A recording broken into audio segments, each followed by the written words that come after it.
What's up, everybody? So in this video, we're going to do a reaction, first of many for sports cards. And this one specifically is going to be a Pawn Stars Babe Ruth episode. I'm a big fan of Pawn Stars. Everyone makes the jokes about, Rick offering two pennies on the dollar for what an item's worth. So we'll dive into this video and we'll see what this one's about, and maybe he'll come out with a fair deal. Who knows? So let's dive in. Babe Ruth's baseball card for your consideration. Damn, this thing's graded at 10?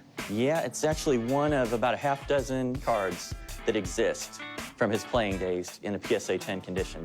So it's very rare, very valuable, very cool. Okay, well, I mean, I'm just amazed that it's graded a 10. It's rarely you see any baseball card graded at 10. I like it, it's cool, but God, the image sucks. I bought it from another collector. I've been collecting since I was 5 years old, just scrounging for baseball cards any way I can get them. Now I'm kind of more into finding baseball cards that I can share with my grandkids and kind of bring the love of the game and the love of baseball cards to them as well. I mean, what kind of card is this? This is actually a strip card. This was a kind of card that candy store owners had, and they would give these to kids as a premium when they bought candy. Okay, so there was like a roll of them? It was a long strip, a long roll of them, and they would just use scissors and cut them off. What do you want to do with it? I'd like to sell it if I could get the right price. Okay, and that number is? $60,000. That is a lot of money for a baseball card. I mean, this is a one-of-a-kind card. There's not another one like it anywhere. These aren't certainly by far the most attractive cards, but make no mistake, I mean, this is one of the rarest cards of Babe Ruth, being that it's graded a perfect PSA 10. Back in the early 1900s, even up to the 20s, they weren't meant for a long-term collectible. These were marketing tools. Going back to 1923, baseball was in its infancy. I mean, we had emerging stars like Babe Ruth, we had seasoned veterans like Ty Cobb.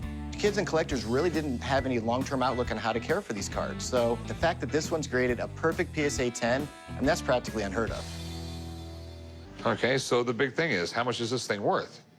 Well, I mean, just to put things into perspective, Babe Ruth, no doubt about it, the most highly touted player in the history of the game. His earliest card from 1914, in terrible condition, albeit much more scarce, sold for almost $500,000. So his cards, it can go for quite a bit of money.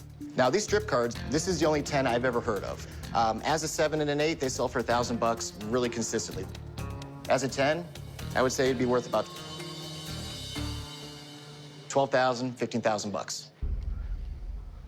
I mean, I know it's not the $60,000 you're hoping for, but the one thing with this series, it just isn't valued the same way as a lot of other cards that were circulated in packs.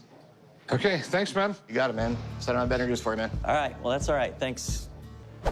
I think he's a little low on his estimate. I mean, I kind of doubted that I was going to get the price I wanted for it, but I thought I'd be able to come a little closer than that. No, I mean, I'm thinking I'd give you $8,000 for it. Jeremy does this for a living. The way I look at it, if he says that's what it's worth, that's probably what it's worth. I'm not going to be able to come down that far. I mean, So probably the lowest, my bottom dollar price would be like $40,000.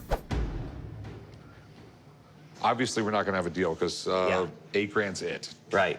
Okay? Okay, well, I appreciate you taking a look at it. And come back in if you change your mind. Okay, thanks. Thanks, man. I thought the appraisal was really lower than what true market value is on this card. I think I'll just hold on to it. I'm confident that I'm going to get my price eventually, and if I don't sell it, I'm happy with, just willing it to my grandkids someday.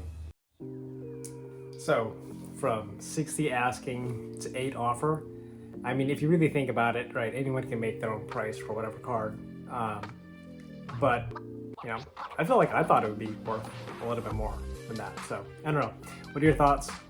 Did you think Rick tried to get it for a steal? I mean, when he does bring on these outside third parties. I've seen that guy come out and grade other sports card collectibles or sports memorabilia, so it's legit, right? But, thing again, this was before kind of the boom in the market, so who knows how long this boom is going to last. Well, thanks for tuning in. Let me know your thoughts on this first reaction series. I'm going to film quite a few more, some really cool videos to watch, and be able to put my 2 cents in, and of course get some input for the community as well. Thanks.